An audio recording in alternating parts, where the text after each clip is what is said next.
It sure is. It sure is. I just picked up an article today. They picked up two Mexican Americans with $190,000 in their vehicle, and the judge says you got to give it back.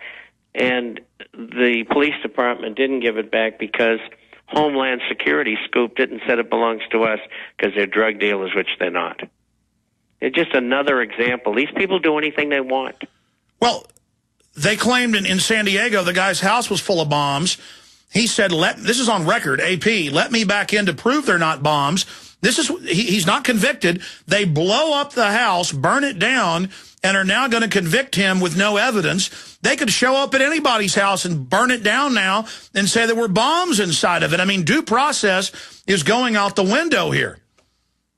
You're right. And another thing, doing what they did in that area was very dangerous, especially this time of year, for fires, because everything is like a tinderbox there. And that could have got out of control, and, fires jump. And they could have had a real roaring fire in that area. Well, the whole thing is judgment. The whole thing is very, very suspicious. It might have been some type of government operation, too, that this guy was tied into, and that they didn't want regular cops and media seeing what was really in there. I mean, this is a first. And to now have them come out and say, yes, we are watching all your credit card purchases and loyalty card purchases in real time. I mean, every time they do that, it's a felony. It's illegal, but they don't care. They just announce it now, Bob. That's right. They don't care. And that's why I tell people, if you can, you only use credit cards for emergencies. Pay cash and try not to use them at all. I mean, I haven't had a credit card for 15 years.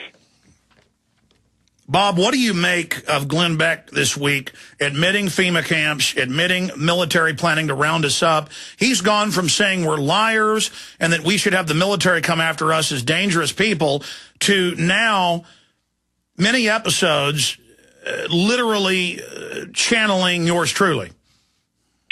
Well, I think probably they know that eventually Jesse's program on the camps is going to come out. And they're just preempting it.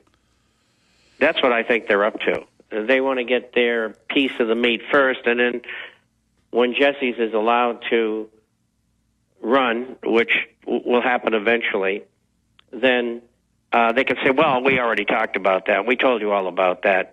And this just proves it. Bob, let's look at the economy. Quantify it. What does it mean when they had the headlines a few days ago dealing with the record Treasury sell-off in the last 2 years? And then I saw separate articles talking about record numbers of investors and countries not buying Treasury offerings. What does that mean? It means that if others will not buy treasuries, whether traded in the market or at auction, it means that the Federal Reserve has to buy them. And they can do that one of two ways. They can instruct banks to go in and use cash surplus to buy treasuries, which is synonymous with cash. Or they can create money out of thin air and do the same thing. Money out of thin air is monetization. So isn't the money that comes from the banks, because the money that was lent to the banks by the Fed in the first place. And I think they've been holding those balances in abeyance to use just for such an opportunity. And when they do that, they don't have to print more money because they already printed it. Yeah, Bob, what does it signify when we see the headline, record Treasury sell-off? What does that mean? It means foreigners, in all likelihood, are the sellers of treasuries. They can easily control the short end of the market, and that would be anything up to 2-year paper, 30 days, 90 days, 180 days, 1 year, 2 year. And then beyond that, what's called the long end of the market, they have more difficulty in controlling it. And right now, with all the selling going on, they're probably saying, Well, it moved from 2.5 to 3.30%. We'll wait and see where it looks like it's going to stop for the time being, and then we'll drive the yield back down again, driving the bonds back up again. Some of these funds, we'll call them, that invest in that kind of security, and normally called paper, they're taking some pretty bad losses. I know I saw today that PIMCO get banged around pretty hard, and because when the yield goes up, the value of the bond goes down. And when the value of bond goes down, that's not very good. And so, but anyway, they'll be back. They haven't gone away permanently, they being in the Fed, and they're going to drive those rates back down again if they can, and they probably can. They don't want that mortgage rate at 4.66% for 30-year fixed-rate mortgages. They want it down. I mean, people can't qualify at 4.16, never mind 4.66. And if it goes any higher, the 10-year, and that's what the 30-year mortgage rate is based upon, if it goes higher, say another quarter of a point, to 5%, is going to leave an awful lot of possible buyers out of the market because they won't be able to qualify because of the higher price payments that they'll be into. Okay, overall politically, though, am I right in saying that this is rumblings mainly connected to China and Russia saying that in their trade between each other, they are now dumping the dollar? I mean, how big of a move was that 2 weeks ago or a week and a half ago when they made that announcement? It's giant. It's a very big move. In the 10-year and 30-year paper, which is the most common in the long end, but also what Russia and China announced. And you can't blame them. I mean, who would want to continue to have to take currency like the U.S. dollar, which continues to decline in value overall? Who would want to keep that when they have too much already? So they don't want to use it. They want to use their own currencies, which, to me, I would say, why didn't they do that a long time ago? And I'm sure the other BRIC nations will do the same thing. And they're trying to protect themselves. They're buying gold hand over fist. And the Russians, they make no bones about it. You know, we buy, the IMF sells, they buy. And, of course, I'm sure that the U.S. government's upset about it, but what are they supposed to do? Do you think this grassroots... this monster? Do you think this grassroots movement that started, I don't know, 4 or 5 months ago on the Internet that Kaiser's been beating the drum on the last month, do you think that's having any effect on driving up silver past $30? Absolutely. And I think, you know, we discussed this last week, and I think it was so simple that nobody thought about it except Max. And I think that was terrific. And, yes, he's putting a lot of pressure on the physical end of the market. And they're not going to be able to hold it back. They're in there now, last few days, knocking silver and gold down. That's okay. Bob? We just buy some cheaper, and it's going to go back up again. Which it is. Because they don't have enough power to keep it down because they can't sell physical. They don't have any silver at all.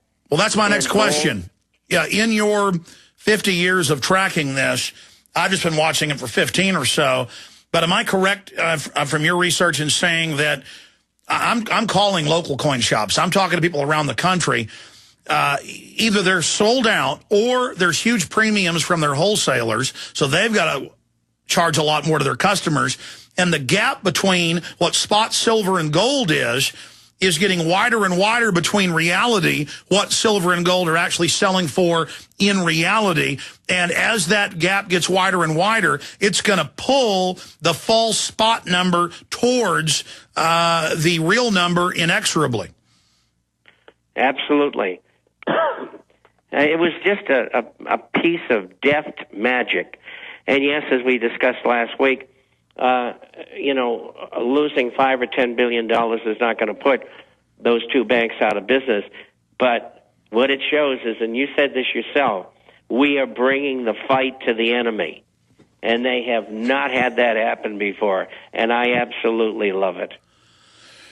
Well, they are starting to get horrified, but more of it is just that the average person out there who's even in the media or government was living in the same propaganda as the general public, and folks are, especially people in power positions, are starting to realize that there really is a world government, that it really is sadistic, that it really is villainous and verminous and larcenous and dangerous. And it's so over the top with Big Sis announcing that they want to have and are going to put in 800 Walmarts and Mall of America and Target and everywhere else telescreens with government messages about spying on other shoppers and your neighbors. And now foreign ambassadors won't come here because they're having their genitals grabbed at airports. I mean, they've tried to push this insanity on us by just operating like it's normal and no big deal. And they had people in a trance, but now they've gone too fast, and it's making people wake up. And they're getting angry. And sure, the general public doesn't have all the answers, but they're beginning to seek after them. And what Zbigniew Brzezinski said 6 months ago is really starting to be proven true. You're absolutely right. And so isn't he.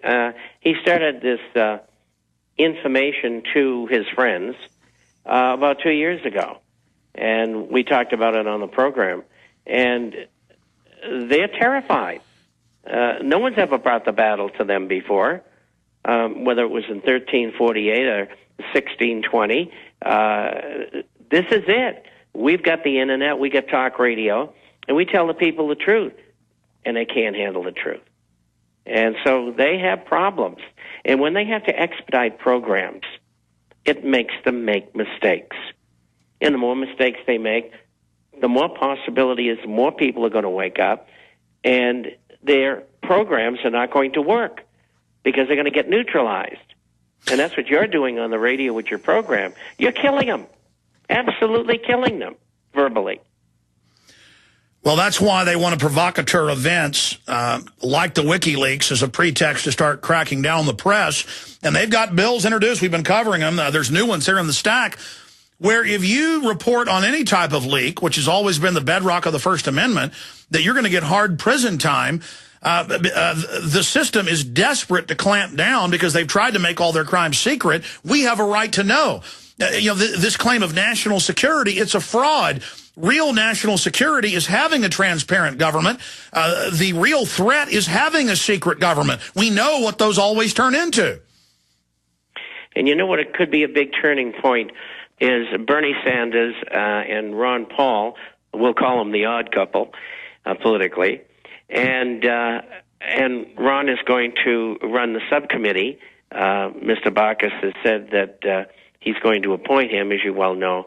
And I wonder if what we did last week and up until yesterday had any real effect on the decision to allow Ron to have that post. Well, we know if we roll over and don't fight, they're going to win. And we know that when we do fight, that we've got a good chance of winning. And quitters never win and winners never quit, Bob.